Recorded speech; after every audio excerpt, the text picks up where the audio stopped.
अब जो infective endocarditis जैसे टॉपिक्स होते हैं इनको याद रखना मुश्किल है। या तो आपकी क्लिनिकल प्रैक्टिस इतनी हो कि आपने बार बार देखे हों, या आपने इस पे लिटरेचर रिव्यू किया हो तो आपको याद रहता है।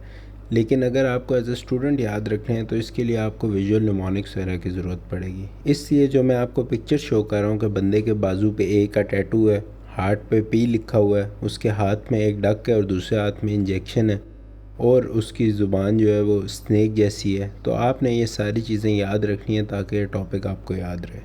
इन्फेक्टिव एंडोकार्डाइटिस की डेफिनेशन है microbial infection of the heart valves.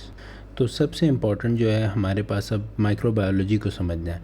तो ओरल फ्लोरा में जो हमारे पास ऑर्गेनिज़म्स होते हैं वो होते हैं स्ट्रेप्ट विरिडेंस, जो गला ख़राब करवाते हैं या ऐसे जो सिम्टम्स आते हैं वो स्ट्रेप्ट विरिडेंस स्ट्रेप्ट की स्पीशीज़ में से आते हैं, स्ट्रेप्टोकोकस बैक्टीरिया के। इसी तरह स्किन पे जो हमारे पास मोस्ट कॉमनली बैक्टीरिया होता है वो स्टेफिलोकोकस ओरियस होता है या स्टेफ एपिडर्माइडस होता है। तो अगर आपके पास केस सिनेरियो ऐसा आता है कि ओरल कैविटी से रिलेटेड कोई ट्रीटमेंट है, जैसे कि डेंटल ट्रीटमेंट है या टूथ ब्रश करते हुए उसे हुआ है, तो वो मोस्ट प्रोबेबली स्ट्रेप्ट विरिडेंस है और ये सब एक्यूट एंडोकार्डाइटिस करवाएगा। इसी तरह अगर आपके पास कोई केस सिनेरियो आता है जिसमें स्किन की इन्वॉल्वमेंट है, जैसे कि आईवी ड्रग यूज़र है या आईवी लाइंस किसी को हॉस्पिटल एडमिटेड पेशेंट को डाल रही हैं या स्किन पे एब्सेस थी, उसको स्टेफिलोकोकस ऑरियस करवाएगा जो कि कॉगलेस पॉजिटिव बैक्टीरिया है और ये एक्यूट एंडोकार्डाइटिस करवाता है।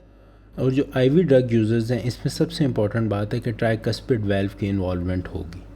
नेक्स्ट, इसी तरह अगर आपके पास केस आता है कि पेशेंट को प्रोस्थेटिक हार्ट वाल्व था या उसको पोस्ट कार्डियक सर्जरी सिनेरियो आता है, तो ये स्टाफ एपिडर्माइडस की वजह से होगा जो कि कॉगलेस नेगेटिव स्टेफिलोकोकस है, और उसको वूंड की भी हिस्ट्री हो सकती है क्योंकि स्टेफ एपिडर्माइडस भी फ्लोरा ऑफ द स्किन पे होता है। तो ये पोस्ट ऑपरेटिव एंडोकार्डाइटिस हमारे पास करवाएगा।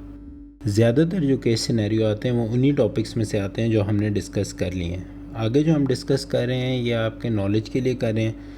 एक ये कि एक्यूट डिस्ट्रक्टिव एंडोकार्डाइटिस है जो मल्टीपल एम्बोलाई फॉर्म होते हैं हार्ट वाल्व पे, ये भी स्टाफ की कॉगलेस नेगेटिव स्पीशी करवाती है। लार्ज बाउल की मैलिग्नेंसी में स्ट्रेप्टोकोकस गैलोलिटिकस करवाता है जिसे स्ट्रेप्ट बोविस भी कहते हैं।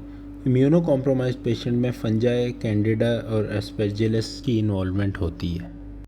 अब जैसे कि हमने उसके इम्पॉर्टेंट 3 केस सिनेरियोज डिस्कस कर लिए माइक्रोबायोलॉजी में, तो अब आपने याद रखना है कि अगर ओरल कैविटी के साथ डेंटल के साथ कोई सिनेरियो आ गया तो वो हमारे पास स्ट्रेप्ट विरिडेंस है और टंग जो है वो स्नेक जैसी है जो वी जैसी है, तो आपने इससे याद रखना है।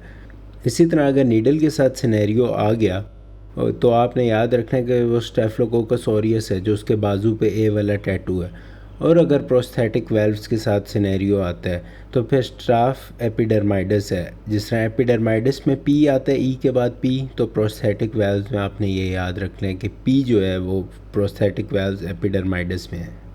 नेक्स्ट हम डिस्कस करेंगे सब एक्यूट एंडोकार्डाइटिस और एक्यूट एंडोकार्डाइटिस में डिफरेंसेस। सब एक्यूट एंडोकार्डाइटिस का जो टाइमलाइन है वो ग्रेटर देन 6 वीक्स है और एक्यूट एंडोकार्डाइटिस की टाइमलाइन लेस देन 6 वीक्स है। सब एक्यूट एंडोकार्डाइटिस मोस्टली पेशेंट को हिस्ट्री होगी किसी कंजेनिटल या वेल्वुलर डिजीज़ की। Acute endocarditis perfectly healthy heart में भी हो सकती है। नेक्स्ट, क्लिनिकल फीचर्स में हम डिस्कस करेंगे सिर्फ ड्यूक्स क्राइटेरिया को, क्योंकि इसके क्लिनिकल फीचर्स बहुत ज़्यादा हैं तो हम सिर्फ ड्यूक्स क्राइटेरिया को डिस्कस करेंगे।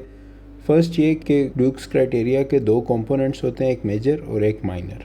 मेजर कंपोनेंट में हमारे पास पॉजिटिव ब्लड कल्चर आ जाए ऑर्गेनिज्म का 2 दफ़ा, या एंडोकार्डियल इन्वॉल्वमेंट और जिसमें हमें ईसीजी चेंजेस फॉर वेजिटेशंस नज़र आ जाए।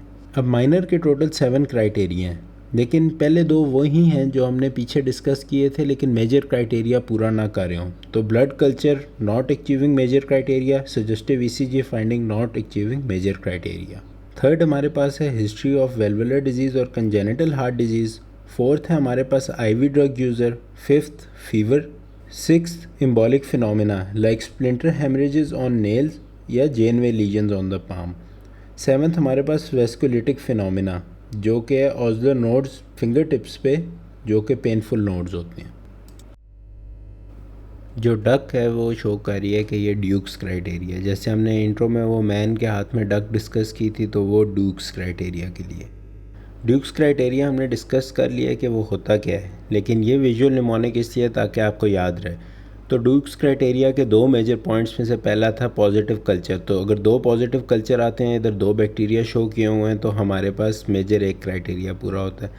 इस तरह अगर ECG चेंजेस इनफ हैं टू डिटरमिन के वेजिटेशंस हैं तो दूसरा क्राइटेरिया भी पूरा है। ये 2 मेजर क्राइटेरिया हमारे पास हो गए जो पिक्चर में शो किए। माइनर में अगर हमारे पास पॉजिटिव कल्चर सेम रिपीट होता है लेकिन एक पॉजिटिव कल्चर है तो वो माइनर का क्राइटेरिया 1 है। इसी तरह माइनर ECG चेंजेस हैं तो वो माइनर का क्राइटेरिया 2 है। इसी तरह कोई कंजेनिटल हिस्ट्री है हार्ट डिजीज़ की या वेल्वुलर डिजीज़ की तो वो हमारे पास 3rd क्राइटेरिया। अगर ये बंदा जो सिरिंज पकड़ के बैठा है IV ड्रग यूज़र है तो 4th क्राइटेरिया पूरा हो जाता है। अगर उसको फीवर आ रहा है तो वो 5th क्राइटेरिया पूरा हो रहा है। बॉल जो बना हुआ है वो एम्बोलिज्म के लिए है तो 6th क्राइटेरिया पूरा होता है।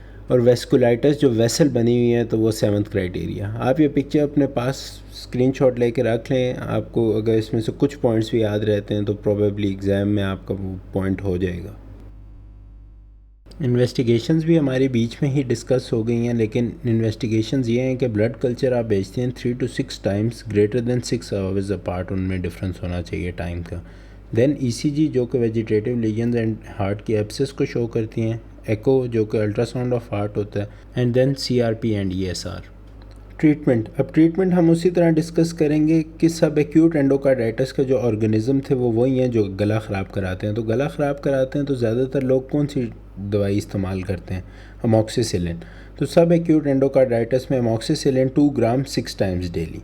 नेक्स्ट है हमारे पास एक्यूट एंड प्रोस्थेटिक वेल्व में जो हमारे पास मेडिकेशंस हैं वो 2 सेम ही हैं। एक्यूट में हमारे पास vancomycin 1 gram 2 times daily and gentamicin 1 milligram पर KG 2 times daily. Same for prosthetic valve, लेकिन उसमें rifampicin 300 to 600 milligram 2 times daily भी ऐड होगी। लास्ट में हम डिस्कस करेंगे Janeway lesions and Osler nodes. उसके लिए ये लेबल डायग्राम आप देखें ब्लड वेसल की। इसमें ये रेड वाले बॉल जो हैं वो RBC हैं, येलो वाले बॉल एम्बुलाएँ हैं और वाई जो है वो इम्यून कॉम्प्लेक्सेस हैं। जेनवे लीजन पेनलेस हेमरेजेस हैं जो कि एम्बुलाई की वजह से होते हैं, इसमें कोई इम्यून कॉम्प्लेक्स नहीं होंगे। ऑस्लर नोड्स पेनफुल वेस्कुलाइटिस है जो कि इम्यून कॉम्प्लेक्सेस की वजह से होंगे।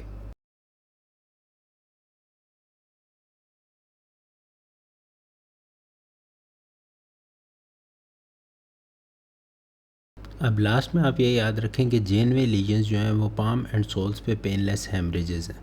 ऑस्लर नोड्स जो हैं वो इम्यून मेडिएटेड वेस्कुलाइटिस है फिंगर टिप्स पे। ओ जो है वो रिंग की तरह लगता है, तो रिंग जो है फिंगर में पहनी जाती है, तो फिंगर में जो होंगे पेनफुल वो ऑस्लर नोड्स होंगे। और रॉड स्पॉट्स जो हैं वो रेटिनल वेसल के हेमरेजेस हैं जो रेटिना पे नज़र आएंगे। आर से रॉड स्पॉट्स हैं, आर से रेटिनल वेसल हेमरेजेस हैं। इनकी भी पैथोफिजियोलॉजी सेम ही है।